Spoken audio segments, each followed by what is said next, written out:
Olha, quem pega a Bíblia para ler encontra, claro, aquelas figuras enormes, né? Davi, Moisés, Esther, personagens que todo mundo conhece. Mas se a gente prestar atenção, tem também um pessoal que, tipo, aparece rapidinho, quase uma nota de rodapé, sabe? Quem foram essas figuras? Aqueles que às vezes a gente chama de juízes menores de Israel. Exato. Personagens que estão lá, mas com pouquíssimo destaque. Pois é, e hoje a nossa ideia é focar em um desses nomes, Elon, da tribo de Zebulon, o 10º juiz que aparece listado lá no livro de Juízes. O desafio aqui é o que dá pra gente descobrir sobre ele, sobre a época dele, com tão pouca informação assim no texto. É quase um trabalho de detetive, né? Juntar os pedacinhos. Totalmente. E para essa nossa investigação, a gente está se baseando bastante num artigo bem completo do site Teológico. Foi escrito pelo Diego Pereira do Nascimento, que compilou o que se sabe, o que se especula sobre o Elon. Um bom ponto de partida. Sim. Então, nossa missão aqui é seguir essas pistas, o que está na Bíblia, o que os estudiosos interpretam para tentar, assim, montar um retrato um pouco mais nítido. Quem foi esse Elon? Qual o lugar dele na história toda de Israel? Ok, vamos mergulhar nisso então. Antes da gente ir direto por Elon, acho que vale a pena situar um pouco melhor o pessoal no período dos juízes. É fundamental.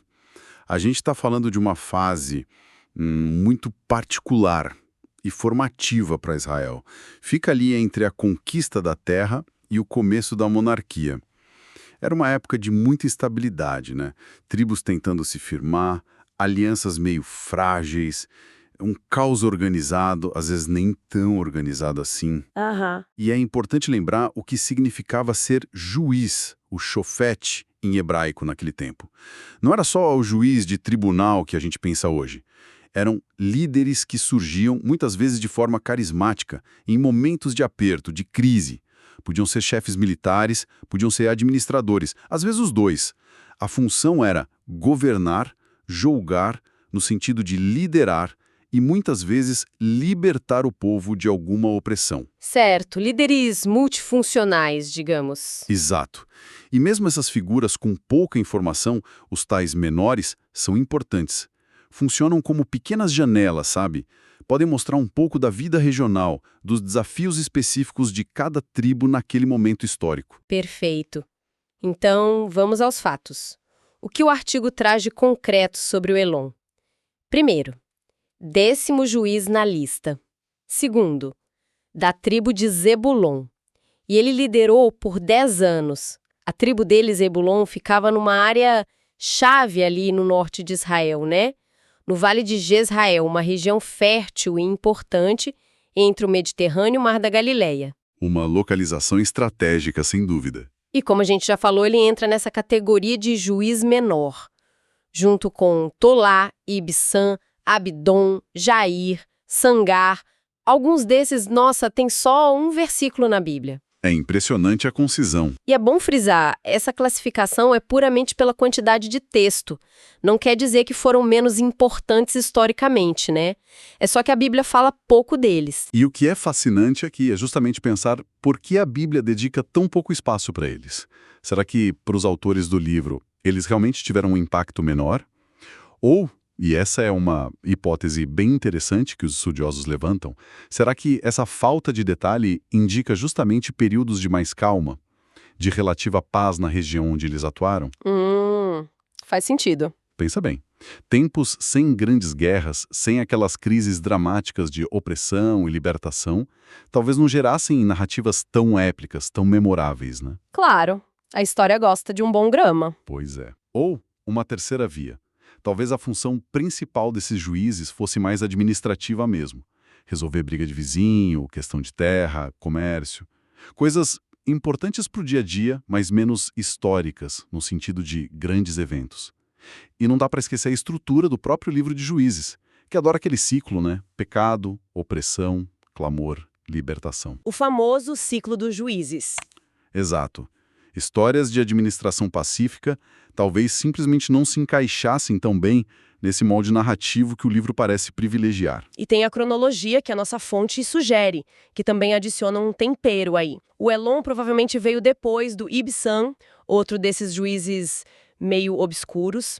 Isso colocaria ele mais ou menos na mesma época do fim da vida do Gideão, que já é um nome bem mais conhecido, talvez contemporâneo daquele reinado curto e violento do Abimeleque, filho de Gideão, lá em Siquém. Uma época agitada em outras partes. Sim, e também de outros juízes importantes, tipo Jefté, que atuou mais a leste, e o Sansão, lá no sul, e o Tolá, que também era do norte. Mas aqui é onde a coisa fica bem interessante. O artigo destaca muito um contraste geográfico. Enquanto Elon parece ter liderado Zebulon num período de relativa paz ali no norte, Outras regiões de Israel, especialmente no sul e no leste, tipo Gileade, onde o Jefté estava, estavam sofrendo pra caramba. Opressão pesada e invasão de filisteu, amonita, malequita. Era guerra mesmo. e essa diferença regional é absolutamente chave para a gente entender o período.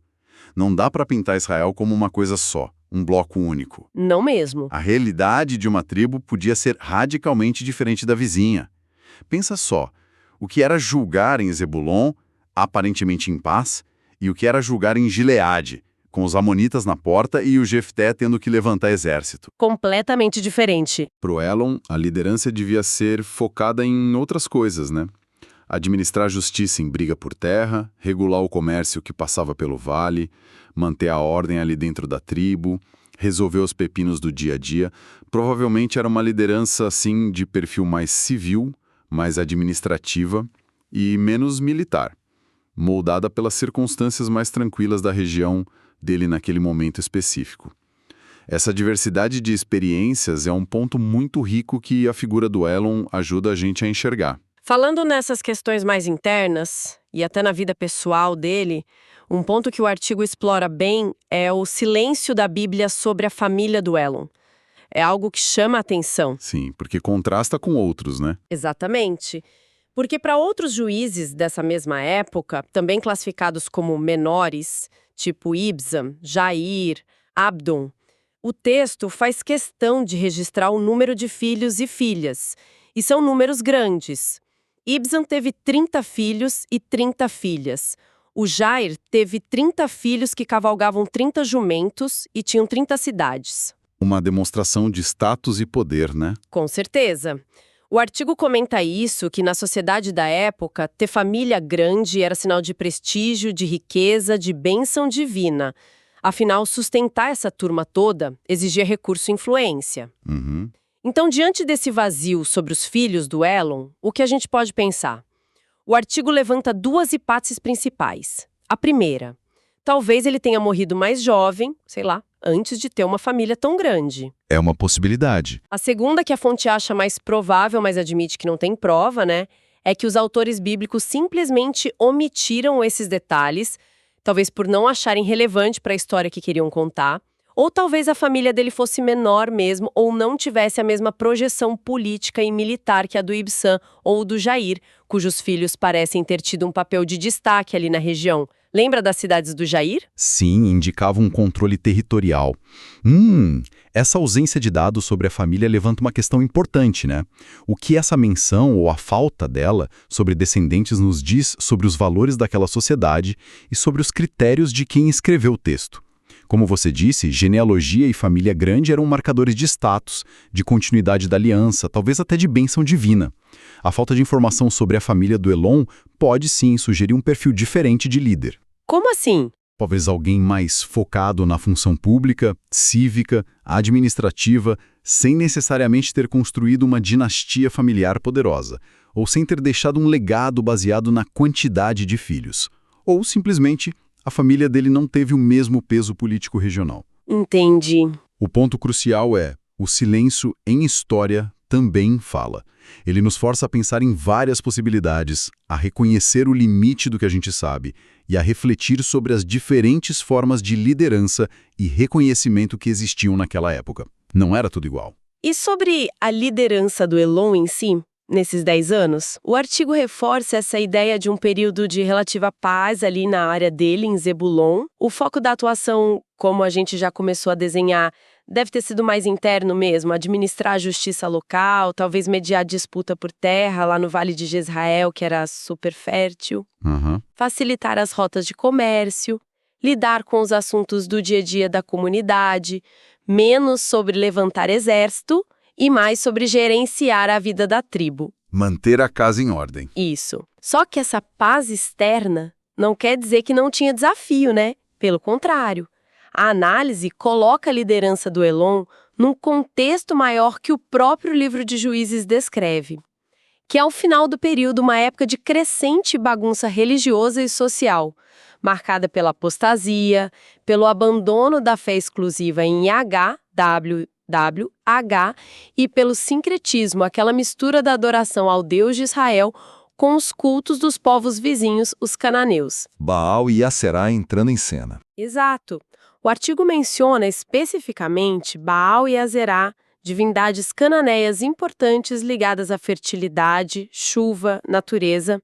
Esses cultos eram muito presentes ali na região.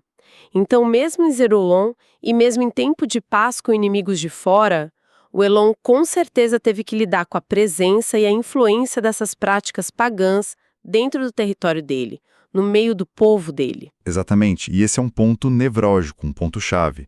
Liderar numa época de declínio espiritual, mesmo sem guerra na fronteira, trazia desafios próprios, talvez até mais complicados, mais sutis. Como assim? Pensa, como um líder tribal como Elon podia manter a unidade social e a identidade religiosa de Israel, aquela definida pela aliança com Moisés, quando as práticas pagãs começavam a se infiltrar, a se tornar populares, talvez até aceitas por uma parte do povo. Devia ser difícil. Julgar, nesse cenário, podia ser muito mais do que só resolver briga por terra ou gado. Podia significar ter que tomar decisões complicadas sobre conflitos que surgiam justamente por causa dessas tensões religiosas internas. Talvez envolvesse tentar reafirmar os padrões da lei mosaica num ambiente que estava ficando cada vez mais plural, religiosamente falando, e muitas vezes indiferente ou até hostil à fé israelita tradicional. Entendo. A paz externa não eliminava a complexidade dos desafios internos, principalmente os culturais e religiosos, que podiam minar a identidade do povo por dentro. Manter a fidelidade à aliança nesse contexto era, por si só, uma luta constante, entende? Sim, faz todo sentido. E a história do Elon, o juiz, como está na Bíblia, termina tão rápido quanto começou. O texto só diz que depois dos 10 anos de liderança, ele morreu e foi enterrado na terra dele, em Aijalon, um lugar lá no território de Zebulon. Ponto final, no relato bíblico. Fim da linha ali. E antes da gente amarrar tudo, um esclarecimento que a fonte traz e que acho útil. Existem outros Elons na Bíblia. É bom saber para não confundir. Ah, sim. Nomes repetidos são comuns. Pois é. Rapidinho, então. Primeiro, tem uma cidade chamada Elon, lá em Josué, no território de Dan. Segundo, tem Elon, o Eteu, que foi sogro do Esaú, irmão do Jacó, pai da Basemate, uma das esposas do Esaú. Isso tá lá em Gênesis. Certo. E terceiro, também em Gênesis, tem um Elon, que era filho do Zebulon, o filho do Jacó, neto do patriarca Jacó. Ou seja, o nome já existia na própria tribo de Zebulon antes do juiz. Essa distinção é fundamental. Serve como um lembrete para a gente ler esses textos antigos com atenção, né? A repetição de nomes era normal e só o contexto, a genealogia, o lugar, a época, ajuda a gente a saber de quem ou do que se está falando. O Elon juiz é uma figura. Os outros Elons são outros. É bom ficar ligado nisso para não misturar as coisas. Com certeza. E já que a gente tocou no nome, a fonte também fala do significado. Elon, do hebraico Eilon, parece que significa terebinto ou carvalho. Árvores grandes, fortes. Interessante isso do nome. Abre uma porta para pensar na simbologia, né? Carvalho, terebinto, não eram árvores quaisquer lá no Oriente Médio Antigo. Eram árvores imponentes, que viviam muito tempo, serviam de marco geográfico. Muitas vezes lugares com árvores assim eram associados a santuários, a pontos de encontro, ou simplesmente simbolizavam força, estabilidade, longevidade. É verdade. Aí a gente fica pensando, será que o nome Elon tinha alguma carga especial? Refletia alguma característica dele, a força, a firmeza? Ou talvez uma ligação da família dele com algum lugar importante marcado por uma dessas árvores? Ou era só um nome comum ali em Zebulon? O texto não diz, claro. Mas o simbolismo potencial, associado à força, à resiliência de um carvalho, é, no mínimo, sugestivo. Faz a gente pensar em como os nomes podiam carregar significados profundos, né? Sim, com certeza. Então tá, o que a gente leva dessa nossa análise sobre o Elon? Vamos recapitular os pontos principais. Elon, um dos juízes menores, da tribo de Zebulon, liderou por 10 anos. O período dele parece ter sido de relativa paz na região dele, o que contrasta bastante com a situação em outras partes de Israel na mesma época. Isso sugere que a liderança dele foi provavelmente mais voltada para dentro. Administração, questões cívicas, menos guerra. Mas isso tudo aconteceu num cenário maior de desafios religiosos crescendo, né? Apostasia, sincretismo se espalhando. Exato. E a pouca informação sobre ele, principalmente o silêncio sobre a família, diferente de outros juízes, levanta perguntas interessantes sobre os vários tipos de liderança que existiram e sobre como a própria Bíblia escolheu contar essas histórias. No fim das contas, o que fica para mim é que mesmo figuras com pouca tinta bíblica, como Elon, são peças valiosas. Ajudam a gente a montar um quadro mais rico, mais cheio de nuances e bem mais complexo do que foi o período dos juízes. E a análise de uma figura como Elon vai muito ao encontro do que muita gente busca. Um conhecimento mais aprofundado, mas de forma acessível. O caso dele é um exemplo perfeito de como a história muitas vezes precisa ser montada a partir de pedacinhos, de pistas soltas. É quase um quebra-cabeça. Sim. E mais do que isso, mostra como até o silêncio nos textos, tipo a falta de detalhes sobre a família dele, não é só um vazio. É algo que a gente pode interpretar. Esse silêncio pode ensinar sobre o passado, sobre os valores da época e também sobre como as narrativas, sejam históricas ou religiosas, são construídas, o que elas escolhem destacar e o que elas deixam de fora. Aprender a ler esses silêncios é parte importante de uma análise mais profunda. Boa. Agora, para a gente fechar, queria deixar um pensamento final, uma provocação que veio da leitura da fonte. O artigo destaca que o Elon liderou Zebulon num contexto de paz regional, apesar do cenário geral de declínio religioso em Israel. Se a liderança dele foi mesmo mais cívica, administrativa, talvez menos focada em confronto direto, seja militar contra inimigos, seja até religioso interno, tipo derrubar o altar pagão, como outros juízes fizeram. Onde você quer chegar? Será que isso poderia indicar um modelo diferente de governança ou de coexistência, que talvez tenha existido ali, naquela época e região específicas? Talvez a gente esteja vendo um lampejo de uma liderança mais pragmática, sabe? Que priorizava manter a ordem civil, a estabilidade econômica, a coesão social da tribo, mesmo que isso significasse uma abordagem menos, digamos, intervencionista ou de confronto direto com a diversidade religiosa interna, pelo menos comparado a outros líderes ou outros momentos. Interessante. Fica a reflexão, né? Sobre as muitas formas, talvez até surpreendentes, que a liderança, a vida social e até a própria religião podiam assumir nas diferentes tribos de Israel durante essa era tão complexa, tão formativa e muitas vezes tão cheia de contradições,